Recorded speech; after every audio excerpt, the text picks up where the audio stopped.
joins regularly. So, Sunki, you have started recording. Shall we read? Yes, I will read. Okay. Shilpa has joined. Shilpa, good morning. Correct. Sorry for being late. No problem at all. We have not started yet. Okay, we start. Sunki is going to read today. Here the soul lives. Here, the soul lives in a material universe. Of that alone, it is immediately conscious. The realization of its potentialities in that is the problem with which it is concerned. But matter means the involution of the conscious delight of existence in self-obvious force, and in a self-dividing, infinitesimally disaggregated form of substance. Therefore, the whole principle and effort of a material world must be the evolution of what is involved and the development of what is undeveloped. Everything is shut up from the first in the violently working inconscient sleep of material force. Therefore, the whole aim of any material becoming must be the waking of consciousness out of the inconscient. The whole consummation of a material becoming must be the removal of the veil of matter and the luminous revelation of the entirely self-conscient being to its own imprisoned soul in the becoming. Since man is such an imprisoned soul, the luminous liberation and coming to self-knowledge must be his highest object and the condition of his perfection. Yeah. So not a very big para, small para. So the chapter is the planes of our consciousness. So remember what the planes of the consciousness are. It's a graded substance from the highest, which is subtle, to the lowest, which is absolutely dense and dark. So, and the soul can live at any of these planes of consciousness. It can remain in the in matter even. But when that soul is in matter, it is sleeping. It is the atom. The divine consciousness in the atom is the soul. But that soul, we can't call it soul yet. It's only the divine presence, which is potential. Even the divine presence is hidden. Okay, so that is in the atom. So it is living in matter.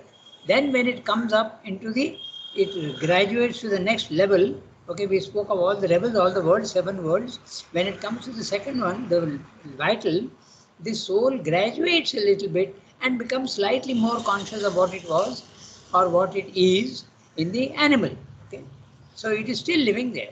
When it comes to man, the soul has become even more developed, it is more awakened, and it is living in the body mind life. Okay? Now it is living on all the 3 planes. It is living on in matter, in life, as well as in mind. Okay? Now, when it goes beyond mind, it is not living anymore in the body mind life. It has gone to the second level, and there, what is the place in which it is living? It's a cosmic consciousness. It's a subtle plane of substance, which is like a sea. Okay, all these also are seas, but that sea, the soul is now living in that condition. But there is no obstruction. There is much less density, so the soul can look around and understand 10 times more. That's why it is in knowledge, it begins to have knowledge. As it keeps going up higher and higher, it finally ends up in the absolutely the highest plane of consciousness, which is subtle and only one. So this is the journey that he is describing. Okay. Now we start reading the line by line. So here, that means in the physical world, the soul lives in a material universe. The material universe is not only matter, but even in the material universe, there are, you could say, 5 planes. The first plane is inconscient. The second plane, which is slightly above, is the subconscious. Then there is above that is matter, because matter also is slightly conscious. There is energy in it. Then you come to life, which is the fourth, and then you come to mind, which is the fifth. So these are all the first level. Okay. The second level starts with the higher mind, element mind, intuitive mind, and overmind. These are the spiritual planes of consciousness, which Sri Aurobindo also calls the ideal planes. Then the third level is the supermind. So if you keep these three levels, it becomes much easier to understand. Sri Aurobindo doesn't talk about levels, but he does make a distinction between all these planes of consciousness. So here the soul lives in a material universe. Of that alone, it is immediately conscious. We only see material world. We don't even see the life and the energy. We don't see. We experience it, but we don't see it. Neither the mind thoughts. We don't see that. Now, the realization of its potentialities in that is the problem with which it is concerned. So the realization of the potentialities of matter, of your body, the potentialities of your life force, the prana, and the potentialities of the mind. So when you are trying to find out the potentialities of the body, you are doing Hatha Yoga. When you are trying to realize the potentialities of the vital, it is more a, you could say it is Tantric or also it is the Bhakti Yoga. Okay. Then when you go to the mind level, it becomes the yoga of the Raja Yoga or the Jnana Yoga. So this is what is trying to do. The soul is trying to realize all its potentialities at these three levels, and each one there is a different method. The Hatha Yoga or the Bhakti Yoga and the Jnana Yoga. So it depends on you are trying to realize. We don't realize all the three together, but some people do this, some people do that. But matter means the involution of the conscious delight of existence in self-oblivious force and in a self-dividing. He is giving a very interesting definition of matter. So we'll see that. He's saying, but matter means the involution of the conscious delight of existence in self-oblivious force and in a self-dividing, infinitesimally disaggregated form of substance. So this is the definition of matter. It's a spiritual definition of matter. When you want to describe in a normal way, matter you will say has got density, it has got stability, it has got form. This is what you say. But this is spiritual definition. And what is the definition? Look very carefully at it. First of all, it's an involution. Involution of what? Of conscious delight of existence. Conscious means chit. Delight means ananda. And existence means sat. So it is the involution, the ultimate involution of Satchidananda becomes matter. It hides itself in matter. Matter is that. It's an involution of the conscious delight of existence. And what happens then? Self-oblivious. It has forgotten what it is. The Satchidananda has forgotten. It's a purposely done thing because it's an adventure. It is playing at hide and seek with itself. In self-oblivious force. The self-oblivious force has no oblivion or consciousness, but the self-oblivious, the consciousness has forgotten itself, consciousness has plunged itself into force. It has become one with force. So only force is there, consciousness is there lurking inside the force, but it is not obvious. Just like all the phenomena that you see in the physical world. Okay, you see only force. The wind blowing, the river flowing, the sunlight coming, all force seems to be mechanical and without consciousness. But there is consciousness involved. Okay, so that's what he's saying. And also he's giving another definition, self-dividing. That one Satchidananda has divided itself. And to what extent? Infinitesimally disaggregated form of substance. Infinitely. It becomes the atom. But even when you speak of the atom, in science, when they spoke of the atom in the Greek period, it was the smallest thing that you could divide matter into. But now science is discovering that there is no smallest thing. It goes on and on and on. It can go on infinitely down. It never ends, the smallness. So that's an interesting part. No? They are trying to find, in Switzerland, you have that fantastic 27-kilometer tunnel under the Alps, and they're trying to find the last particle of matter. They'll never find it, because that's exactly what Shilpa is saying. infinitesimal. If you go up, there is no end to infinity. And if you go down also, there is no end to infinity. And man is slowly discovering that. They have discovered now, that's why this nanotechnology which is there is that, part of that. The lower down you go, you discover all sorts of powers which are there. That's what they are discovering now, even in medicine. Okay, it is there. They are discovering the power of the nano, the power of the infinitesimal. So, after all, the infinitesimal is nothing but a involution of what? Of Satchidananda. Therefore, there must be a power there. And there must be a way to unlock that power. Okay. So, this is a very interesting definition of matter. Just see. But matter means involution of conscious delight of existence.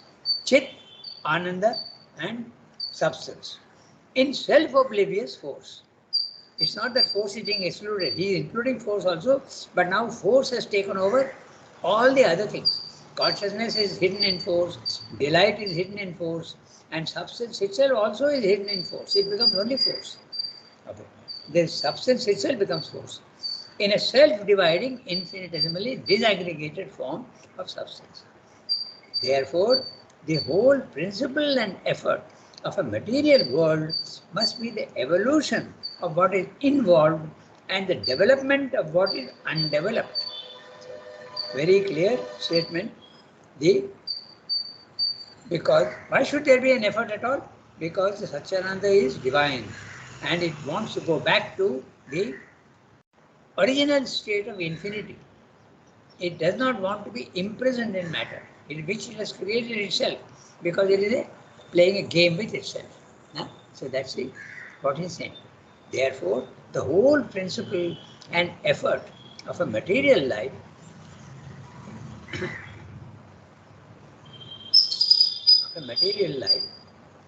uh, material world, must be the evolution of what is involved. What is involved has to evolve.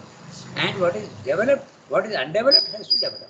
Why? Because the essential thing which is involved is divine. And divine cannot be satisfied by being imprisoned.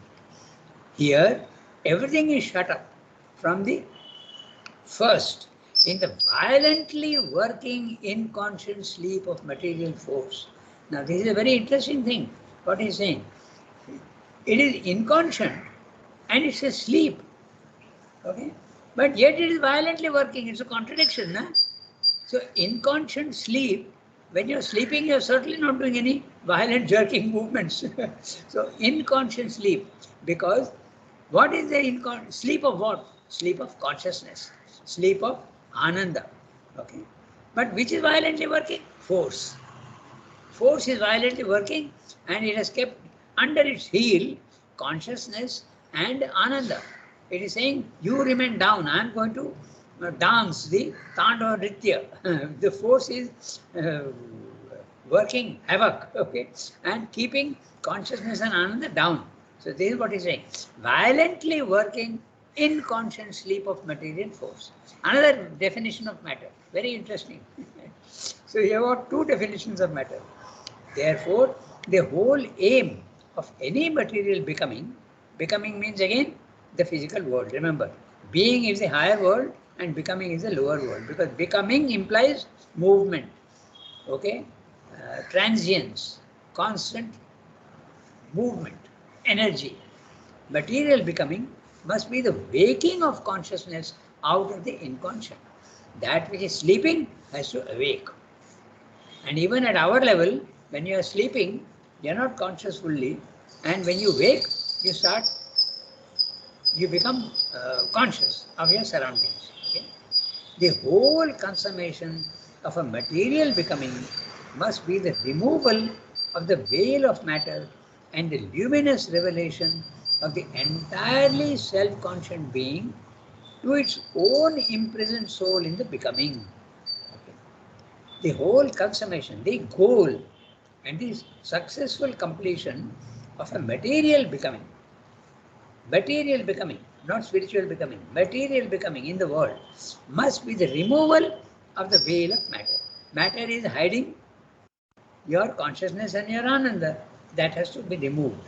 And the luminous revelation, it should be a revelation of light and knowledge of the entirely self-conscious being to its own imprisoned soul. The self-conscious being is the higher, it has to wake itself in the imprisoned soul in the becoming. The self-conscious being, you could think of it as the divine soul, and it is asking the individual soul in matter to awake. He's putting it that way. The imprisoned soul is the individual soul. Since man is such an imprisoned soul, this luminous liberation and coming to self-knowledge must be his highest object and the condition of his perfection. It is the aim of life in the world to realize itself. Okay. It must be the highest object, but it's also the condition. It's a field in which you have to find yourself. That's what he's saying. So, very interesting words, no? It becomes so. I'll read the summary of what he's saying in different words. Sometimes when we use different words, it becomes easier to understand. So, 1 second.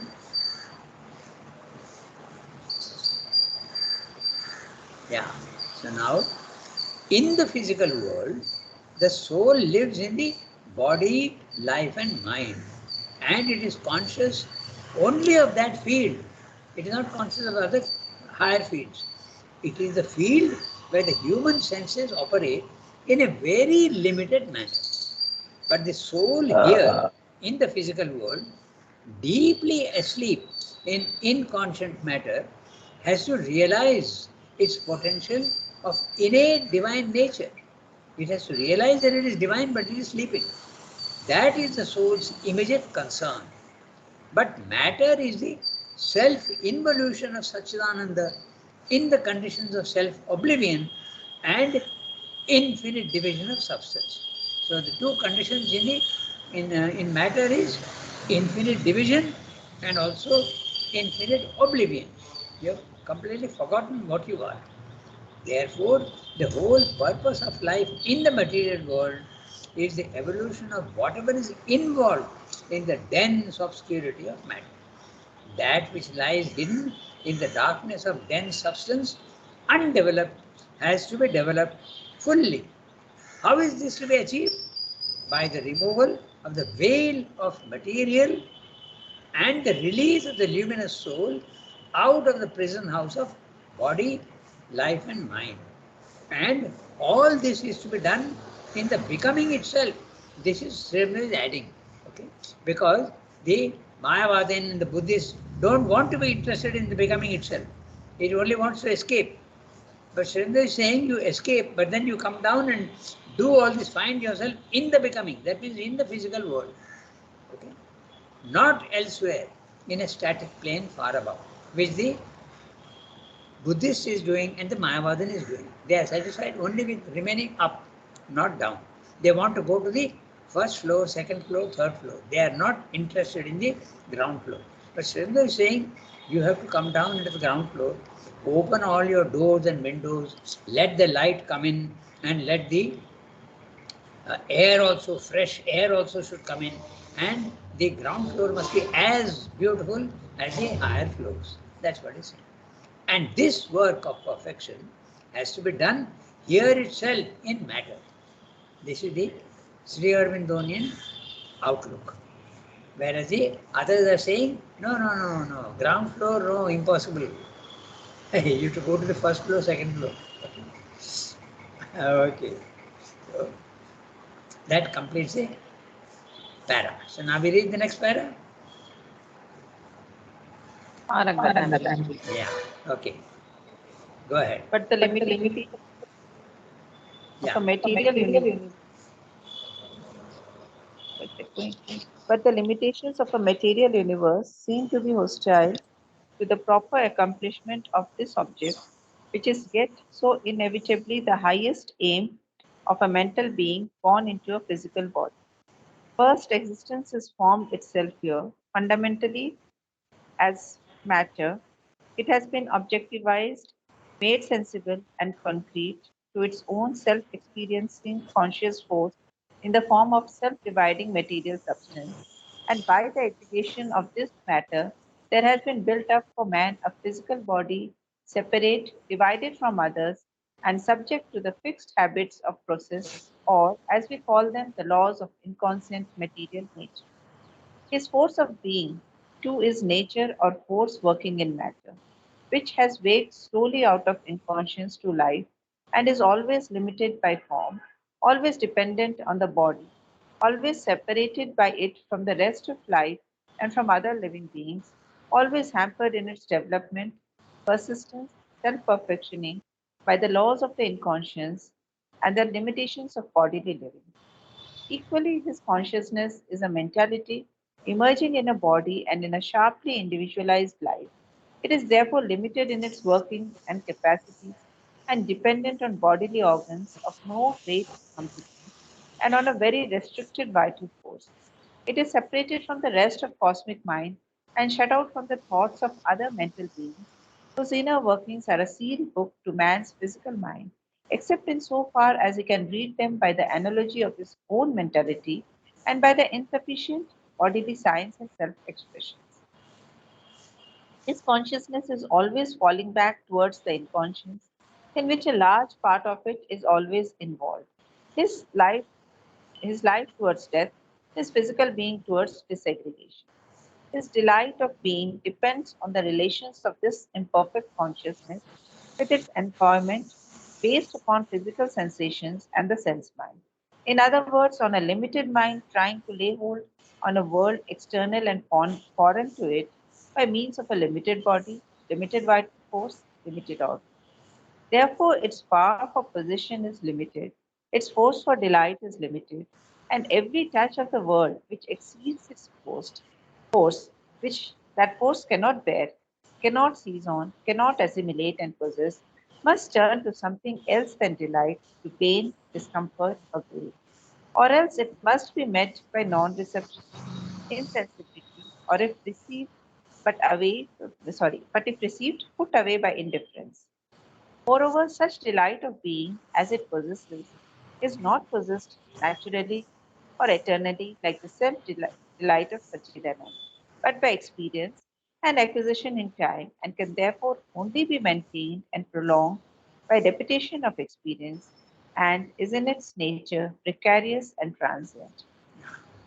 Okay, so again I propose we summarize the whole thing, then we get the overall view of what he's saying, then we will go into each sentence. Okay, so what he's saying here in this paragraph, okay, like this. The spiritual work, as these are not my own words, what I have understood, okay? But if you read again, you can also do your own. This is only a sort of discussion that we are having, and you can find out for yourself, and you may even differ from what I'm saying. I may use different words, and you will also understand, each one understand in his own way. What we are doing is only a discussion which may be of help. We must remember that. So this is the words I am using, what I have understood. The spiritual work assigned to the soul is its perfection here in the material world. This is the work that the soul has to do. It has to find its perfection, but not elsewhere, only in the physical world. And not anywhere else. It's like all our Indians who go abroad to Harvard and Stanford and all and get the knowledge, but they remain there only. It's like the Buddhists and the ascetic. They are going up to the second level and then getting the knowledge and remaining there only. They are not coming down. But those who come down into India again and help to pass their knowledge on to the others so that India benefits. This is an interesting image again for the same thing. No? So those who are going there, they have to bring that knowledge which they have got, physical knowledge, which may be not spiritual knowledge, but you come down to India and then you use that knowledge for the upliftment of your own country.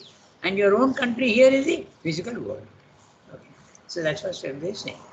Don't be satisfied by getting the knowledge and remaining in Harvard and teaching there. Come down here in India and teach. That's what he's saying. Okay. So, the spiritual work assigned to the soul is its perfection here in the material world itself, and not anywhere else, as in heaven far above, where the work is easier and not obstructed by the thick veils of body, life and mind. But is this work easy? Since spirit and matter seem to be hostile to each other, and the work of divinization of body, mind, life looks almost impossible. They are opposites. Spirit is substance, spirit is subtle, matter is dense, spirit is one, matter is many, spirit is consciousness, matter is unconsciousness. Everything is opposite. Spirit is light, this is darkness. How can they divinize? So it seems impossible. But is it really impossible? That's reason. So why is it like that? What are the chief obstacles? Now he is telling you what the obstacles are. The first difficulty is matter itself. In the involution, existence has created dense matter, separated itself from it, and made it an object of enjoyment and experience. Okay? Matter is subtle substance, but which has been made dense, objectivized. We'll look at this word objectivized, very interesting, because at the highest level, consciousness and sat are same. But in the physical world, your consciousness is very different from your body.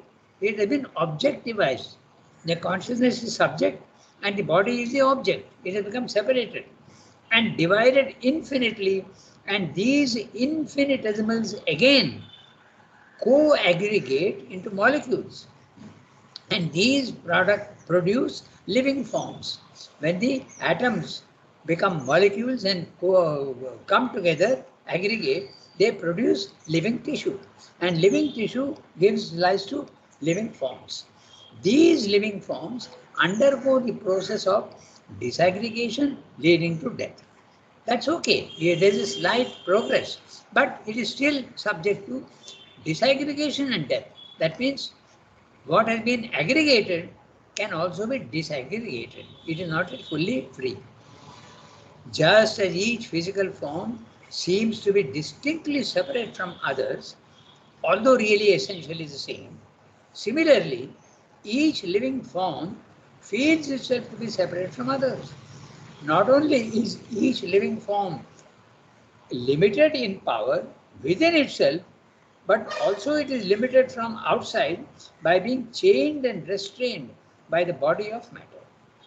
In the same way, mind too, ever tied to life and body, suffers from their inherent limitations, because the mind is yoked to body and life. Therefore, it can't uh, work on its own. It is like bullocks, which can run very fast if they are allowed to, but they are yoked to the cart, and the cart is the body and the vital. So it can't go full speed. Okay? So that's what Sam is saying. Mind too, ever tied to life and body, suffers from their inherent limitations. Okay? And within itself too, there is a limitation of ignorance and an over-dependence on the material imperfect sense organs. Our sense organs are very limited. Therefore, they also limit the potentialities of life and mind. To each mind, the mind of others is a sealed book. I can't read your thoughts, nor can you read my thoughts. But when you go to the higher level of consciousness and you escape from matter, then you can read other people's thoughts. Telepathy. Okay? And so again, the consciousness too is heavily restrained by the dense veils of body, life, and mind, and moves towards the inconscient. Life always ends in death, and the body is finally subjected to decomposition and disaggregation. This is what he's saying in the paragraph. Okay. So, what's the time? 8:21. We have got 15 minutes. So, we'll now go to each sentence and see. Srimdu's language is very, very involved. You have to understand what he's saying. So, we go back to the beginning of the para. And it's quite a big para. Here the soul lives, no? This is where we have to read today? No, or the second one. This here the soul lives is what we read today. And Archana they read, but the No. limitations, huh? Yes, Rangadhan. Yeah. Okay. So he has told you that the aim of life is to find and awake to the reality of its own existence. But there are limitations. He is now describing the limitations. But the limitations of a material universe seem to be hostile to the to the proper accomplishment of this object. The object, he has told you, is to awake to its own nature. Okay? But the conditions are absolutely adverse. The proper accomplishment of this object, which is yet so inevitably the highest aim of a mental being born into a physical body. If you remember in the synthesis in the earlier chapter, he has told you what are uh, the characteristic energy of bodily life is self-preservation and self-multiplication and self-reproduction. If you remember, I remember because I have to often repeat it. Then the characteristic, so there the aim is not to find in the bodily life, for the normal man, the aim is not to find the soul. No, it only is possible when you come to the mind level. Okay, so then when you come to the mind level, the aim, the characteristic energy of mind life, mental life, is to change and to progress. That's what science is doing all the time. It is trying to improve everything. It's trying to improve your health. It is trying to improve your living conditions. It is trying to conquer time and space by giving you the car and the mobile and the aeroplane. So it is doing that progress. Then when you come to the spiritual life, that is the aim. The aim of the soul then is to find itself. So in the physical world, it's not there. But this is only the soul when it rises. Okay? That is the aim of life. But the limitations of a material universe seem to be hostile to the proper accomplishment of the object, which is yet so inevitably the highest aim of a mental being. That's why I'm saying that um, it is not the aim of life for an insect to find its soul. You cannot do that. Only when you are a mental being, the highest aim is to find your soul, born into a physical body. First, he should have put a comma there, but he has not done that, okay? Because he doesn't use commas. Srivendra doesn't believe in commas too much. First, existence has formed itself here. Now, existence, I've told you, he uses the word existence and substance in a different way. When he says existence, he means substance which is absolutely subtle at the highest level. That's when he uses the word existence. But when he uses the word substance, he means matter. Okay? So, first, existence has formed itself here. And what has it formed? It has formed matter. It has made itself dense and it has formed matter. Fundamentally, as matter. There you are. Okay? So it is subtle substance which has made itself as matter. So this is what he's saying. Then it has been objectivized. Now this is very interesting because at the highest level, substance and consciousness are the same, if you remember. Okay? Not only substance and consciousness, but even Ananda and force also are all the same. But when it comes down, it has been objectivized. In other words, there does not seem to be any consciousness in matter. Consciousness is different, matter is different. Your body is different and your consciousness is different. It's not absolutely true, but it seems to be like that. Okay? Because there is a consciousness in the body, there is a consciousness in the vital, and there is also a consciousness in the mental. But there is also a consciousness which is spiritual and finally supermental. Consciousness is a common thing, but consciousness also has hidden itself and limited itself. So there is a consciousness everywhere in different degrees and quantities. You can think of it that. So in matter, it has been objectivized. There is a consciousness which is a subject and it is looking at an object. It has been objectivized. Made sensible. But matter is made sensible. That means there are senses. Okay? And concrete to its own self-experiencing conscious force. Its own self-experiencing conscious force. the consciousness of matter is looking at matter as though it is something different in the form of self-dividing material substance. Again, he is using the word self-dividing material substance. It is self-dividing at the atomic level, but it's also self-dividing at our level also. All the living creatures are all separate. And even you, there are three of you out there, Jasmine, Shilpa and Sunki, and we are all separate. So even at our level also, even in the mental, there is separation. Okay. So, concrete to its own self-experience, conscious force in the form of self-dividing material substance. And by the aggregation of this matter, there has been built up for man a physical body. Again, he is insisting separate, divided from others, and subject to the fixed habits of process, or as we can call them, the laws of inconscient material nature. Now, I can replace the word the laws of inconscient material nature by physics. Okay, the fixed laws are there. But remember one thing, these fixed laws seem to be fixed, but they are really not fixed. Okay, because they can be changed. Interestingly, note how the law of gravitation can be countered by the Hatha Yogin. He can actually make himself float. He can also walk on water. As you keep, the laws are there at every 7 planes of consciousness. At each plane of consciousness, laws are the same modified. Okay? They are the same essentially and yet modified. Okay? So in the physical world, gravitation is absolutely real. You go into space, no gravitation. Okay, and even you come down, okay, in temperature, when you go down to almost zero, gravitation disappears. Okay, so it's this you have to keep in mind.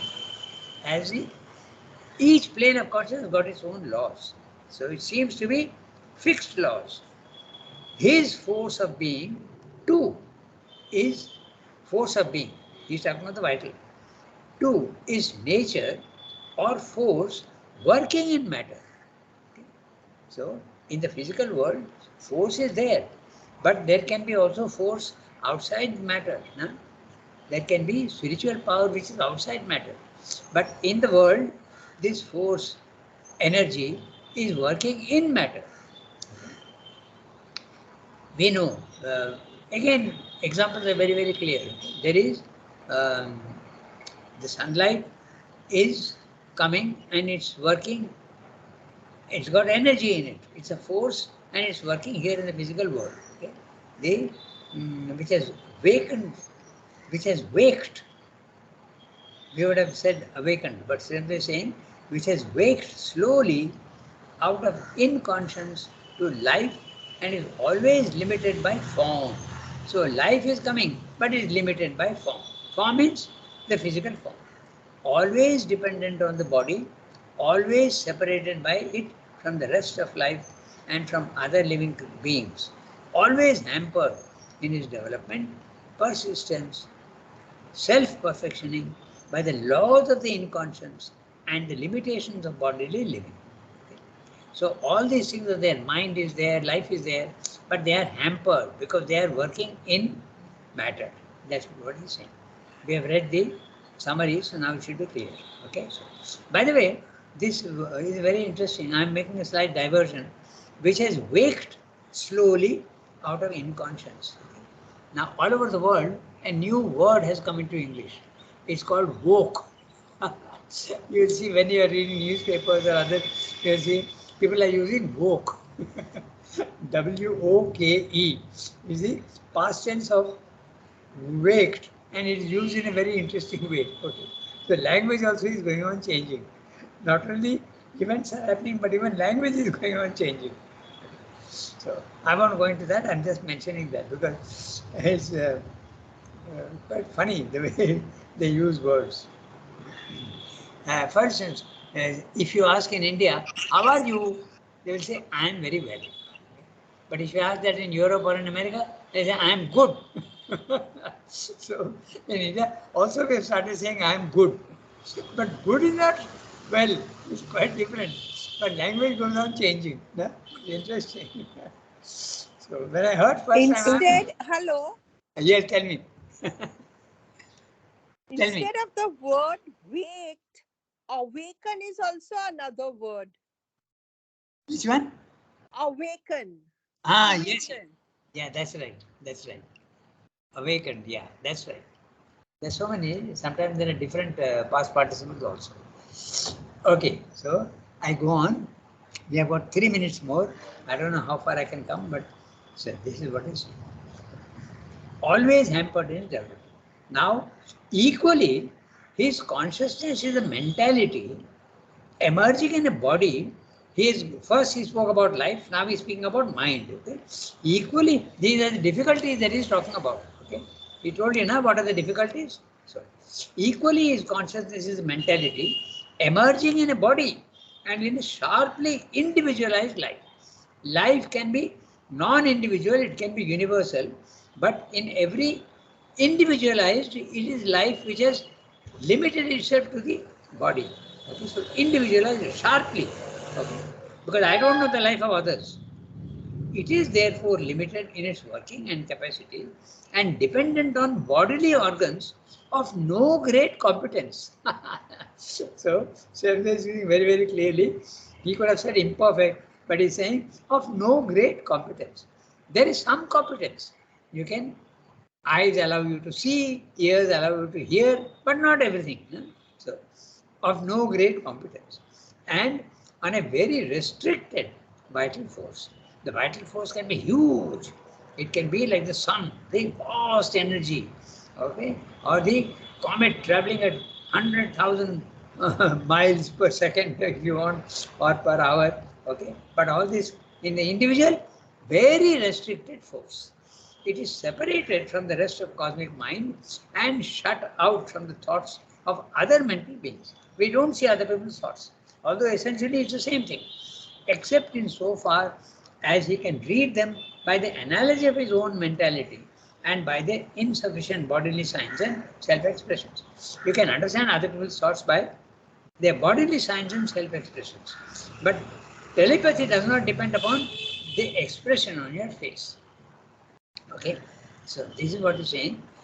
You understand other people's attitude towards you by their self-expression. There's a difference in anger, there's a difference in sweetness, there's a difference in friendliness. Okay, but you are judging only by that. So, by the insufficient bodily signs and self-expressions. His consciousness is always falling back towards the inconscious, in which a large part of it is involved.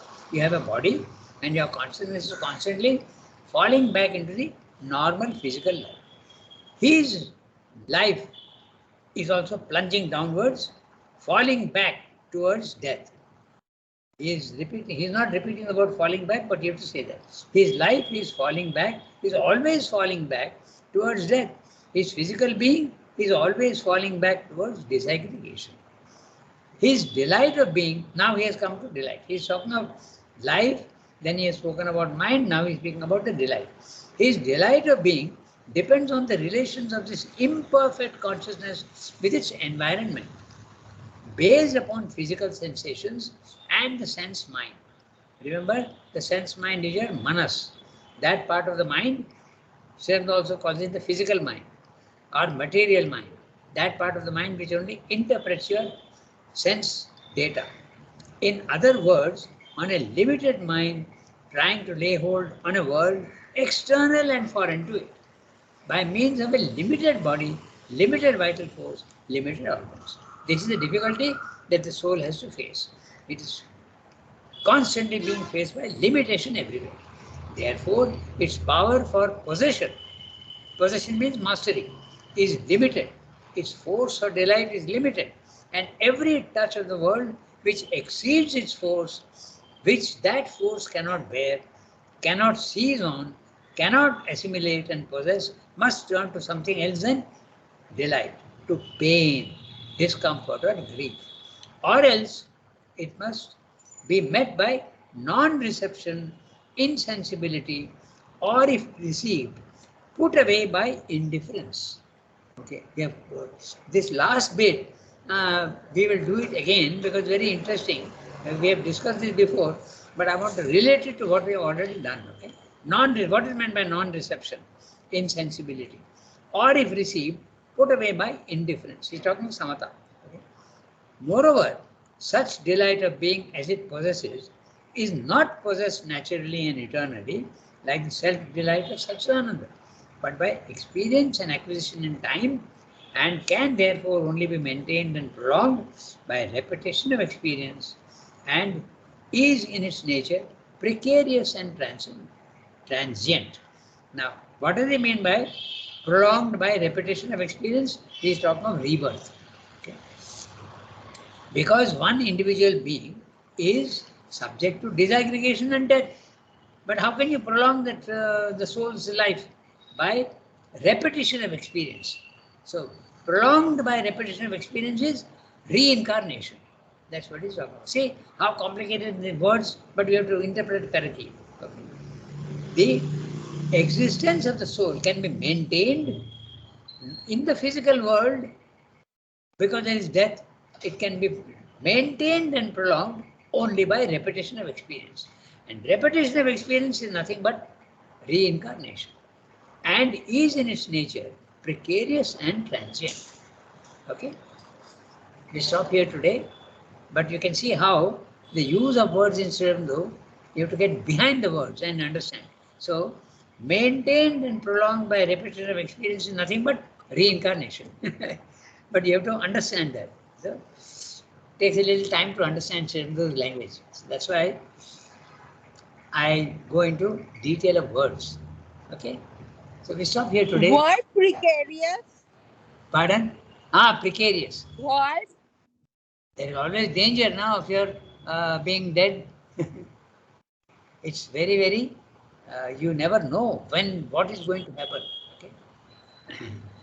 I remember one day when I was going on a motorbike in a village road, and suddenly an accident happened. I never expected an accident to happen. Okay? It is precarious. At any time, anything can happen to you. Even when you are walking in the road, okay, suddenly something can happen. There are so many cases like that when a player is playing football and suddenly dies on the football field. Okay? When you're playing cricket, a cricket ball comes and hits you in the head and you die.